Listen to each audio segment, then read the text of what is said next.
Let's talk about the kidnapping. Little update on the kidnapping of a Venezuelan diplomat. I've covered this before. It's been going on for, I can't remember, at least a year. Oh, over a year. Anyway, news of a kidnapping from Cape Verde to Miami. Alex Saab. So let me give you a background because I don't think it's at the beginning of the article. Alex Saab is a Venezuelan diplomat who he was flying to Iran to discuss money for food program, because Venezuela has to work with countries like Iran because the U.S. economic sanctions, which is economic war, which does kill people. The UN has estimated that over 100,000 have been killed by the U.S. sanctions on Venezuela, mainly due to medical care that Venezuela doesn't have access to, medicine and such. But so he was going to Iran to discuss a oil for food program, and I think it was oil for food, but whatever it was for Venezuelan food systems.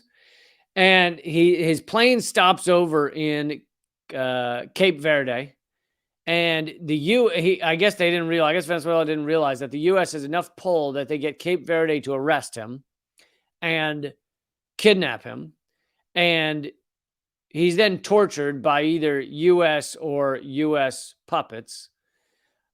So much so that he's lost teeth. They knocked some of his teeth out. He's then extradited, but the real word is kidnapped. He's then kidnapped to Florida, where he's currently in prison in Florida. And this is a diplomat, which diplomats are supposed to be off limits under international law. A diplomat can, and this has been a problem at some times, where an international diplomat can run someone over in their car and you can't arrest them, fucking kill someone. A U.S., I think either current CIA or ex-CIA, hit someone, was involved in a hit and run in the UK, and I'm pretty sure still has not served any time. Because if you're a diplomat, you have diplomatic immunity and you can just run around killing people.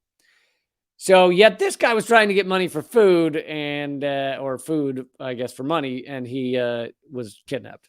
The trial against Venezuelan diplomat Alex Saab is likely to become one of the most emblematic cases that will determine the future of the relationships between countries in the years to come. That's the thing, is this sets a precedent, right, for the global community at large. On December 23rd last year, Florida judge, I'm sure he's great, Robert Scola, denied the Venezuelan special envoy's motion to dismiss the indictment against Alex Saab. According to the judge, Saab cannot be recognized as representative of Maduro's government, since the United States does not recognize Maduro's legitimacy, according to a court ruling. Now, I hope some of you know how fucking ridiculous that is. The U.S.,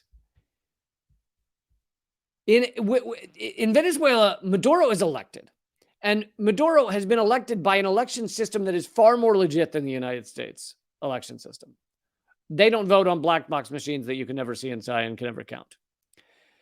And the U.S. one day, as most of you know, said, hey, this guy Guaido, who has never run for president of Venezuela, never received a single solitary vote for president in Venezuela, he's the new president of Venezuela. He's president right now. We just decided. And then the U.S. pressured a few countries into doing it. I think it's into acknowledging that Guaido was president. I think at its peak, it got up to 50 countries, which is still only 1/4 of the countries around the world. However, then it dwindled down to 19 or 15 countries that still called Guaido the president of Venezuela. So the U.S. picked a random dude and said, that's the president of Venezuela. Venezuela, of course, said, no, it's fucking not. Guaido tried to create multiple coups, called for U.S. bombing of Venezuela. Can you imagine calling for another country to bomb your home country? Right.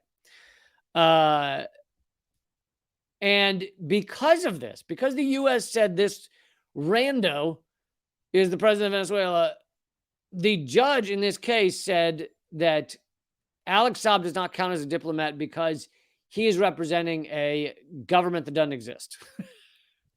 He's representing Maduro's government, which is not a thing, according to this judge. Scola's decision marks the conclusion of a shambolic case for the U.S. government where its witnesses were disqualified by the same judge and one had to be withdrawn due to avoid further embarrassment.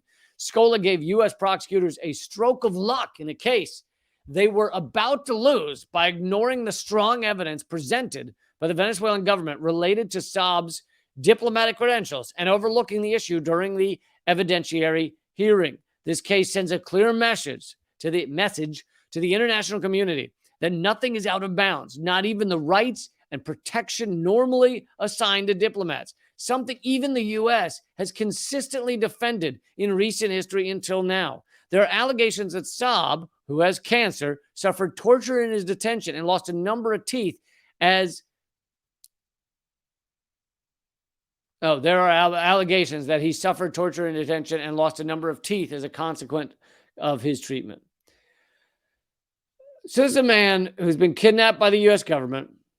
And the reason I wanted to not just the update, but the reason I wanted to bring this story to your attention is because the U.S. is breaking precedents with, not precedents among all countries, but precedents with many countries of some sort of level of international law that is now being completely obliterated. One thing was you don't grab other countries' diplomats and arrest them and torture them. And this puts all U.S., and for those of you who are fucking USA, all red, bleed, red, white, and blue, for any of you out there, this puts U.S. diplomats at heavy risk because now it's okay, right? So you have Alex Saab proving that it's okay to just grab other countries' diplomats and arrest and torture them. You have the bombing of the Nord Stream pipeline, which the U.S. did, which now says to other countries, it's okay to bomb the infrastructure of countries you're supposedly not at war with and claim it wasn't you, and it's fine. Meaning, so what is that? That puts all U.S. infrastructure at risk of just being bombed, obliterated, any oil pipelines, anything. Military base as well. You could bomb it secretly, and doesn't matter if you're not at war with the United States. That's what we said to other countries. Go for it. Bomb other countries' infrastructure, even if you're not at war with them. Then you have Julian Assange, which says to the world, arrest and torture for 10 years straight.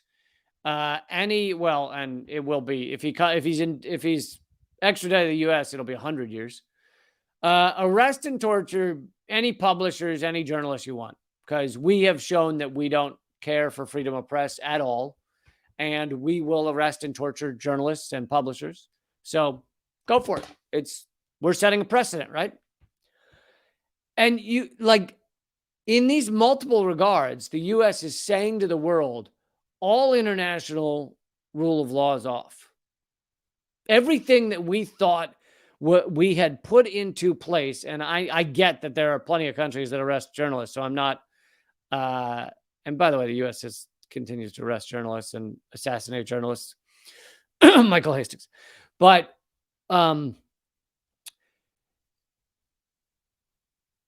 there was some level of understanding amongst a bunch of countries that you don't arrest journalists. Now, in other ones, they're fucking killing journalists. I get that. But there was some level of understanding. And the Julian Assange case obliterates that understanding. And so, this is just like you go down the list, and the U.S. is destroying all international law. We, of course, ripped up the agreement with Iran, the JCPOA, and we've shown that the U.S. will not abide by agreements, peace deals. I mean, obviously, we showed that with the Native Americans, too. Oh, God. But, yeah, the Native Americans could tell the rest of the world how much the U.S. keeps to their agreements.